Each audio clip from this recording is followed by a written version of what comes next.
Hi, this is Marc Morrell from ToonBarn, and we're here at San Diego ComicCon, and I'm here with Man of Action Studios. Could you guys please introduce yourselves? I'm Stephen T. Seagle. Joe Casey. Now, that's just half of the dynamic foursome. That's right. We also have a pair of Joes, Joe Casey. Wait, that's you. Joe Kelly and Duncan Rouleau, who's actually going to sneak in a second. Okay, so first we'd like to talk about, you guys are not just executive producers of TV shows and everything. You guys do books, comic books. So tell us about your individual comic book. Well, we do books through Image Comics, where I had a book called The Red Diary, which was kind of a strange flip book about World War I and art forgery. And I've just republished my very first comic ever called Kafka, which is about a spy who's got 6 days to get his wife back before the government closes in on her. He's in the Witness Relocation Program. And I work a lot with Teddy Christensen, a Danish artist from Copenhagen. And we just have a new book out about physics and a lost Einstein theory called Genius. But that one is from First Second. How much research goes into making a book like that? Well, the weird story is I did a lot of research, especially on physicists and their day-to-day, and I put it all into the book. And then my editor's husband is a physicist. So he was like, should I read the script and fact check it? And I was like, yeah, I guess. And he read it and he was like, everything you say is accurate, but we don't talk like that. Like we talk about our kids and lunch and what kind of cars we're going to buy. I think you should take it all out. So I trusted him. I took it all out. And then another physicist read it a couple weeks ago when it was published. And he was like, how did you get the workplace part to sound so right? So I have somebody to thank for cutting all my research is how. Now, do you think if there was a market for turning your graphic novels into animated shows, do you think that would be a possibility either on the web or somewhere else? You know, I've stopped trying to guess what somebody will turn into some other kind of media because there are things that you go, that would just never work. But one thing Man of Action does not do is just take our movie ideas and slam them out as a comic book. We like comic books for what they are. They have their own kind of set of tools and mechanisms. And I think all of us respect that and work as comic book guys on our comic books. Okay. Do you have any individual things that you've been working on? I do. None that I can say here.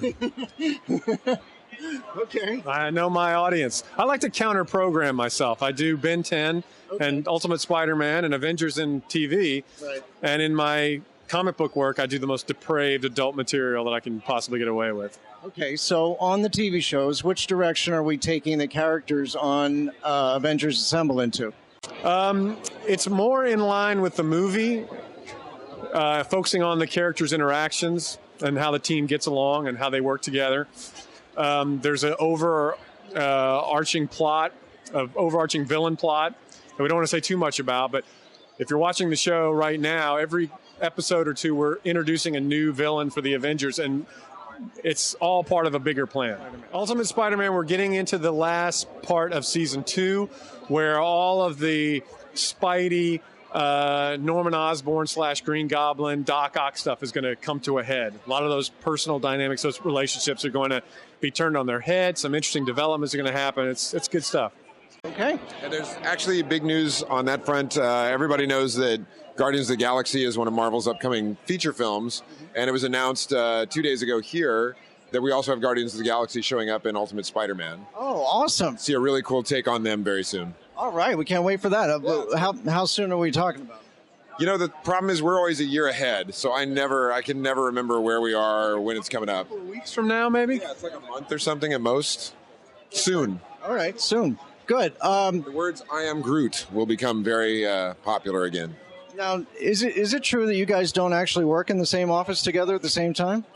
Man of Action is a studio, but it's a virtual studio. The truth is, like, when we work on Spider-Man or Avengers, we go to Marvel's offices. So we see each other a lot, but Man of Action itself has an office at each of our houses, but we never need to be in the same place at the same time. It's all Skype, it's email, it's sending stuff through the internet.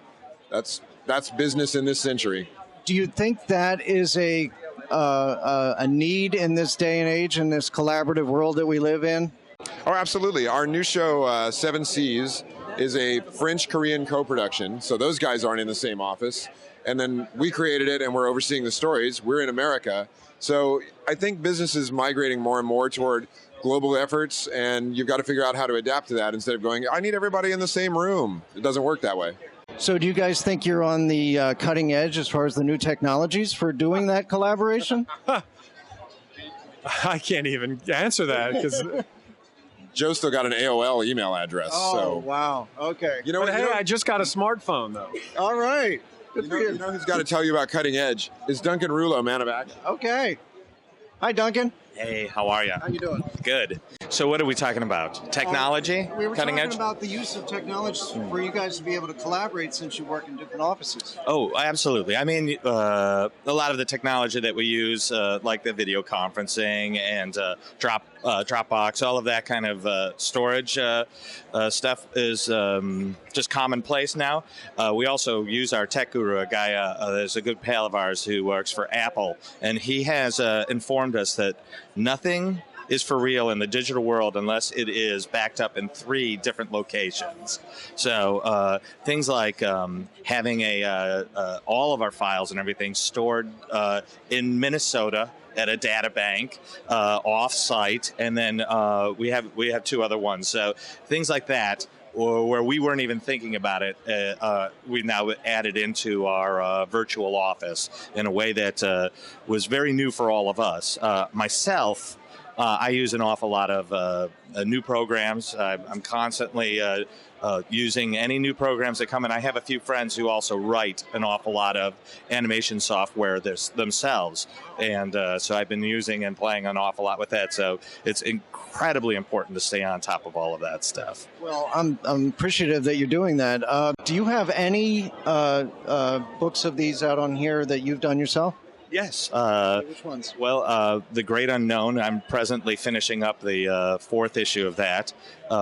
It's a 5-issue miniseries. And it's, oddly enough, it is a little tech-based. Okay. The basic story is it's a 27-year-old, 28-year-old guy who lives in his parents' garage, a very failure-to-launch kind of guy. Okay. And maybe you've met him before, and maybe it might even have been him at some point in your life. You see something on TV, and you go, I thought of that. I had that exact same idea. Well, this guy, every day, it's always that. I had that exact idea, but he never acted on it, or he's always claiming that they were stolen from him.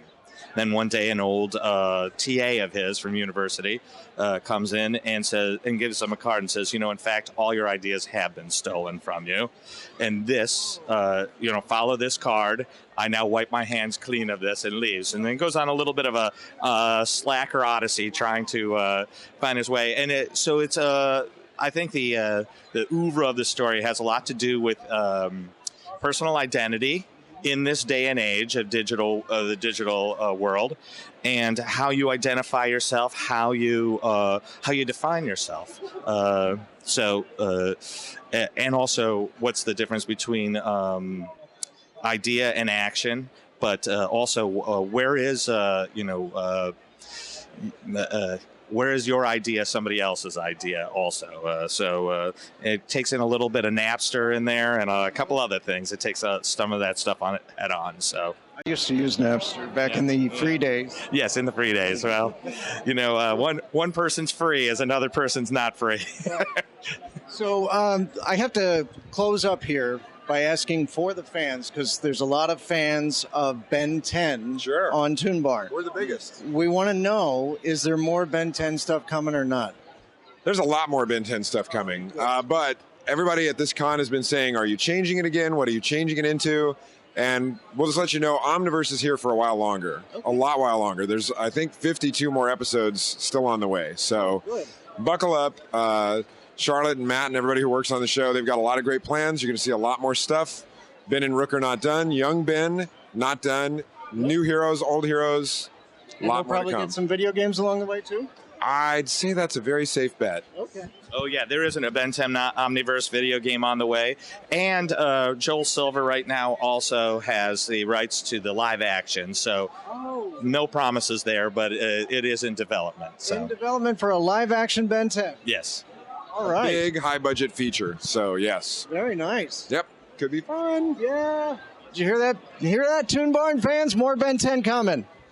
All right. Well, I want to thank you guys for joining us here Nice talking to you at again. San Diego ComicCon. Great, thank you. Great talking to you guys as well. again. We'll see you in New York. Yeah, absolutely. In New York? I hope so. I'm touring a play at the same time, so I don't know. Okay.